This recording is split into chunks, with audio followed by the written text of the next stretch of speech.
இன்றைக்கி நம்ம முதலாவதாக பார்க்கக்கூடிய மணமகளுடைய பேர் வந்துட்டு பாக்கியலட்சுமி. இவங்களுக்கு வயது வந்துட்டு 35 வயது ஆகுது. இவங்களுடைய ஜாதின்னு பார்த்துக்கிட்டிங்கன்னா இந்து சமுதாயத்தில் ஊராளி கவுண்டர் உட்பிரிவை சேர்ந்தவங்க. இவங்களுடைய ராசி வந்துட்டு மீன ராசி, மிருகசிரிடம் நட்சத்திரத்தை சேர்ந்தவங்க.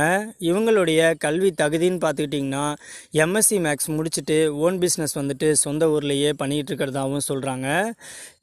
இவங்களுடைய வசதின்னு பார்த்துக்கிட்டிங்கன்னா சொந்த வீடு நிலம் எல்லா வசதியுமே இருக்கிறதுனால முதல்ல இல்லாத மறுமணமாக இருந்தாலும் சம்மதம்னு சொல்லியிருக்காங்க. இவங்க ராமேஸ்வரம் பகுதியில் வசிச்சுக்கிட்டு இருக்காங்க. இவங்களுடைய மாத வருமானம் வந்துட்டு மாதம் 1 லட்ச ரூபாய்க்கு மேலே சொந்த பிஸ்னஸ்லேயே சம்பாதிக்கிறதாகவும் சொல்லியிருக்காங்க. இவங்களுக்கு ஏற்கனவே திருமணமாகி விவாகரத்து ஆயிடுச்சுன்னு சொல்கிறாங்க. இவங்க கல்லூரி படிப்பை முடித்த கொஞ்ச நாளிலேயே தன்னுடைய சொந்தத்திலேயே அத்தை பையனை வந்துட்டு லவ் பண்ணி திருமணமும் பண்ணியிருக்காங்க. ஆனால் நாளடைவில் கருத்து வேறுபாடு காரணமாக அவங்கள விட்டு பிரிஞ்சு விவாகரத்து வாங்கிட்டதாகவும் சொல்கிறாங்க. இவங்களுக்கு ஒரு ஆண் குழந்தையும் ஒரு பெண் குழந்தையும் இருக்கிறதாகவும் சொல்கிறாங்க. தனக்கு வரக்கூடிய கணவர் வந்துட்டு தன்னை மாதிரியே படிச்சுட்டு ஒரு சொந்தமாக பிஸ்னஸ் பண்ணக்கூடிய ஒரு நல்ல கணவராக இருந்தால் டபுள் ஓகே அப்படிங்கிற மாதிரியும் சொல்லியிருக்காங்க. இந்த மணமகளை உங்களுக்கு பிடிச்சிருந்துச்சு அப்படின்னா ஸ்க்ரீனில் தெரிகிற இந்த வாட்ஸ்அப் நம்பரை வந்துட்டு அணுகலாம். அதுக்கு அடுத்த மகளுடைய பேர் வந்துட்டு திலகப்பிரியா. இவங்களுக்கு வயது வந்துட்டு 27 வயது ஆகுது. இவங்களுடைய ஜாதின்னு பார்த்துக்கிட்டிங்கன்னா இந்து சமுதாயத்தில் அகமுடியார் உட்பிரிவை சேர்ந்தவங்க. இவங்களுடைய ராசி வந்துட்டு விருச்சக ராசி, மகம் நட்சத்திரத்தை சேர்ந்தவங்க. இவங்களுடைய கல்வி தகுதின்னு பார்த்துக்கிட்டிங்கன்னா பிஇ முடிச்சுட்டு டிஎன்பிசி எக்ஸாமுக்கு வந்துட்டு ப்ரிப்பேர் பண்ணிக்கிட்டும் இருக்காங்க.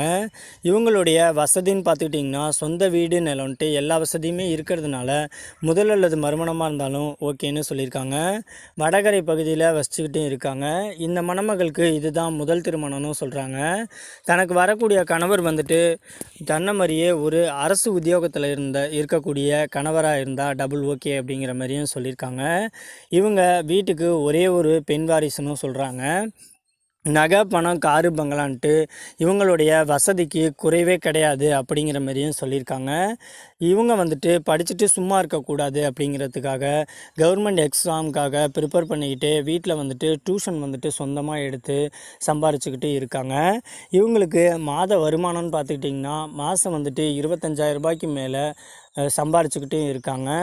இவங்களுடைய அதிகபட்ச ஆசையை வந்துட்டு தனக்கு வரக்கூடிய கணவர் வந்துட்டு கடைசி வரைக்கும் தான் கூட அன்பாக இருந்து சந்தோஷமாக வாழக்கூடிய ஒரு நல்ல கணவராக இருந்தால் டபுள் ஓகே அப்படிங்கிற மாதிரியே சொல்லியிருக்காங்க. மற்றபடி மணமகன் வந்துட்டு வேறு எந்த ஒரு எதிர்பார்ப்பும் மணமகனுக்கு கிடையாது அப்படிங்கிற மாதிரியே சொல்லியிருக்காங்க. இந்த மணமகளை உங்களுக்கு பிடிச்சிருந்துச்சு அப்படின்னா ஸ்க்ரீனில் தெரிகிற இந்த வாட்ஸ்அப் நம்பரை அணுகலாம்.